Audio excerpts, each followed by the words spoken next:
Oh my god, guys. My throat hurts. So I've been going to Disneyland more often due to my annual pass being renewed, and with the 100th anniversary of the Disney company being founded coming next year, I thought it would be a better time than ever to cover some lost Disney cartoons or other TV shows. If you guys didn't know, I'm Z, and I'm a little sick. You might hear it in my voice, but you know, I'm still gonna record this. Because, well, simply, I love all the 84,000 of you guys. Speaking of which, we're almost to 100k, so if you're not subscribed, please subscribe. And if you want a sequel to this, let's get this to 7,000 likes. Love you guys, let's get to the main stuff.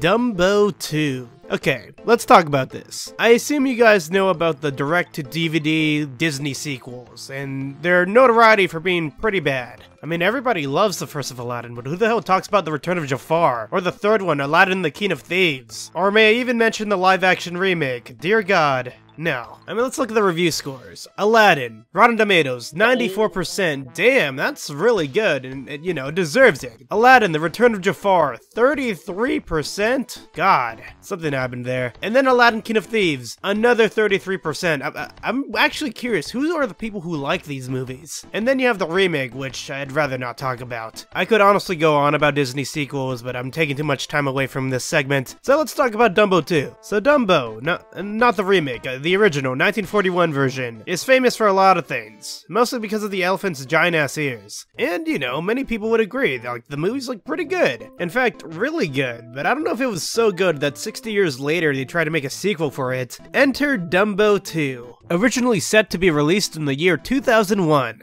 which was interesting. I mean, how often do you see a sequel for a movie being released 60 years after the original? Dumbo II actually has a trailer to it that reveals concept art of various new characters that were going to be in the movie. With the plot taking place one day after the events of the first film, the story involved original Dumbo characters, alongside the introduction of various new characters. These characters are separated in New York City, and each one of whom represent a different stage of childhood. If you watch the trailer, it seems like the animators are really enthusiastic about the movie. Created by animators who grew up and absolutely love the original. It's a great lesson for all of us, whether we're 2 years old or 70 years old. We all are different, and we ultimately all do belong.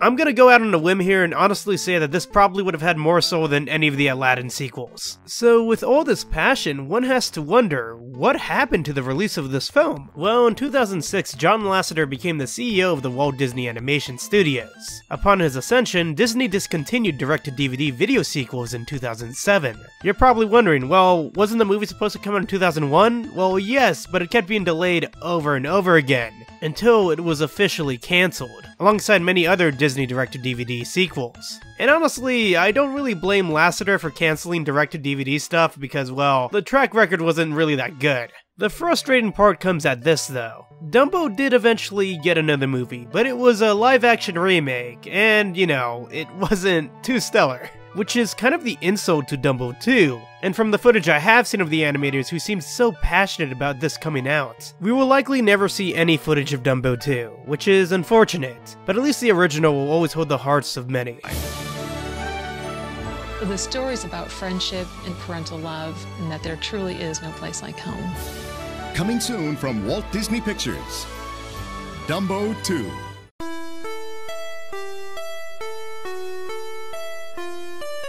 In 1966, the Beatles released the single Yellow Submarine. At the time, the band was dealing with multiple controversies surrounding John Lennon's "more popular than Jesus" remark. Within the United States, the Bible Belt did not take this statement very well, with multiple radio stations outright banning playing the single on the radio stations. People were so upset that Christian communities in the United States even resorted to burning Beatles records. People would protest outside of Beatles shows and then cause an entire ruckus. So much so that on August 13th of 1966, while the band was playing at a show in Detroit, the KKK crucified a Beatles record on a large wooden cross. You know, with all this controversy and refusal to even play the single, you would think that the song wouldn't do well. Well, you know, you can't stop the Beatles, because Yellow Submarine exploded in the charts. And how could you not like it? It's a fantastic song, with some interpreting the meaning of the song having to do with anti-authoritism and the Vietnam War, by others associated about drug use. Which I could agree with the latter half, because the music video, or rather should I say the movie for Yellow Submarine, is very, very trippy.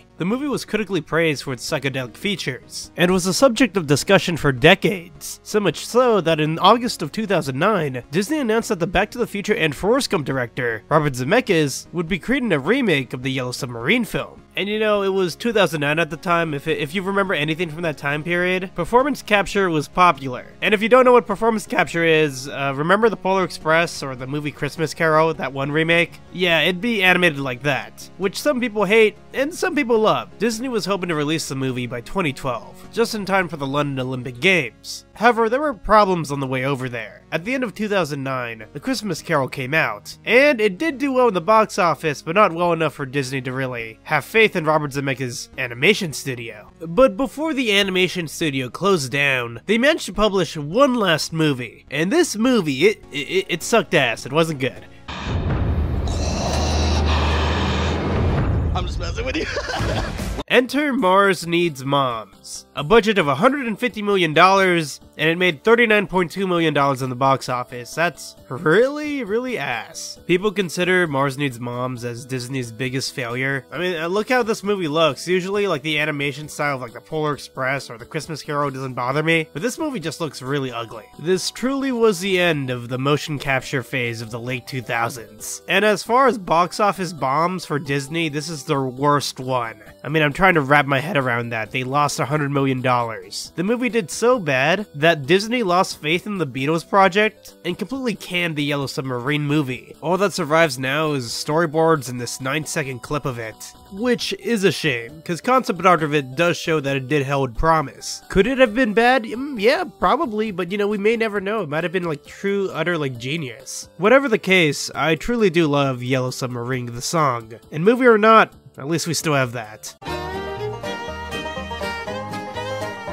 Uncle Walt. So Uncle Walt wasn't even officially produced by Disney, but it's important because Disney properties did appear in Uncle Walt. Essentially, it's an unofficial Disney short made in 1964, and it's very edgy, made by a guy named Robert Swarth as part of a UCLA animation workshop. There was only one public screening of the short, which took place in June of 1972, and the play-by-play goes like this. I'd like to credit the user Dykate for compiling all this information, and explains the entire thing better and in detail. It goes like this. The short begins with images of Walt Disney at various ages, followed by a slow pan across a graveyard full of headstones of Perry the Squirrel and her family. A reference to Disney's 1957 live-action fantasy, Perry, a film based on Felix Salten's 1938 novel of the same name. The next shot scene is that of a very early style Mickey and Minnie Mouse, followed by racist caricatures and toilet humor. A sequence is then seen in which the female centaurs from Fantasia are seen working in a red light district, followed by a scene in which various disturbing scenes from various Disney films are shown, with a group of rabbit children looking on in horror, including the scene from Disney's 1937 animated fantasy, Snow White, in which the Queen transforms into a hag. The final images seen are that of 7 dwarves from Snow White gathering around Mickey Mouse, worshipping him in a scene reminiscent of one seen in the original 1937 production. It is rumored that Walt Disney wanted to know who made this cartoon, but because no credits were ever put onto the short, he never found out. Indeed, it is Robert Swarth who has the only copy of this short, and it is unknown if we'll ever be able to even watch this. From my point of view, this cartoon was made to like stir up some feelings. I forgot to mention that there's even a part where Goofy is made as a pimp.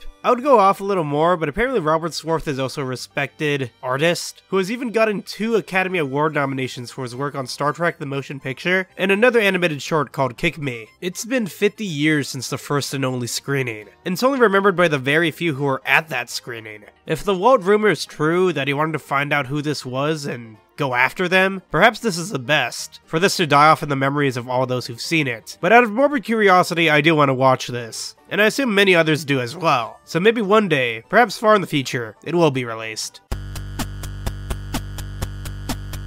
Mickey Mouse in Vietnam. Mickey Mouse in Vietnam was released in 1969, and for decades it was lost to the public, some even believing that it never existed at all. Let me just preface this that this short isn't officially Disney made. I mean, I think that's kind of obvious that this short wasn't officially made. It was created for the Angry Arts Festival in 1968, a sort of like anti-Vietnam festival. It was basically a protest event, inviting various artists to produce something that like displayed the concerns of the Vietnam War, and wishing for the entire thing to end. And it makes Mickey Mouse walks by a sign that says join the army and see the world. He decides to join the army and heads to Vietnam. However, as soon as he steps on land, he gets shot in the head by the enemy, with the short ending with Mickey Mouse just dead, with his faint smile fading away to a frown. It's very, very dark. It is really short, only lasts 1 minute, but it only needs 1 minute to leave an impact. Mickey Mouse was chosen as a character for this short due to a symbol of innocence. Apparently after its release, audiences reacted well to the short, even winning an award from the International Short Film Festival. This entire short reminds me of the video by Ethereal Snake, one that depicts Mickey and Goofy in Vietnam. The video is chilling and goes beyond the idea of a shitpost. We're soldiers. We don't question. We act! But Mickey! Don't but Mickey me! Hand over the file! If you want the files, you're going to have to kill me! Don't make me choose between my country and you! Yeah, this is actually really awesome. Chicken Little 2. Hey, do you guys remember playing Kingdom Hearts 2 and then summoning like Chicken Little out? He was always my favorite character to summon growing up because, well, I just loved the first movie so much as a kid. And you know, critics argue that it wasn't too great, and you know, it really wasn't. But the soundtrack was killer, and I remember having just so much fun watching it while growing up. Chicken Little follows a dorky little chicken named Ace Cluck. It was Disney's second ever computer animated film without Pixar. And much like the main character of the film, it's really awkward and kind of hard to get through sometimes, with jokes that don't really land. Not only that, but the movie's like really, really mean. Everyone hates our main characters, calling them ugly, stupid, among many other colorful terms. Not only that, but the CGI hasn't aged too well, the movie doesn't look too great in many of its aspects, and I'm basically just making the case that the only reason I like this movie is because of nostalgia. But I do like the father and son dynamic. I think that's pretty cute and relatable. And I guess that was enough for this movie to even get a sequel. Excuse me, almost get a sequel. Chicken Little 2's plot follows Ace in a love triangle with Abby Mallard, the duck in the movie, going at odds with another crush of Chicken Little named Rafaela. The movie was very less about action. I mean, the first one was about, like, aliens, while the sequel was reportedly focused more on dialogue. Sure, the sequel may not have stakes as high as the first one, but in terms of characters, I find this plot more interesting. So what happened? Why wasn't there a sequel? Well, you know, the first film, it was a box office success, but for Disney, sometimes that isn't enough. The film received mixed to negative reviews. Not to mention the fact that this movie was going to be a direct-to-DVD sequel, and with John Lasseter becoming CEO in 2006, all plans for Chicken Little 2 were shelved. I mean, sure, objectively the movie may not be good, but growing up as a small kid, this movie did mean a lot to me. I'd watch it like every day. It's a film about a kid just trying to be accepted. And although its themes may be simple, to 5-year-old me, the film meant more than enough. Anyways, I've been Zeep. If you want to find out about lost mascots, I'd recommend checking out this video right here. Subscribe, I love you guys, okay bye. You bruise me.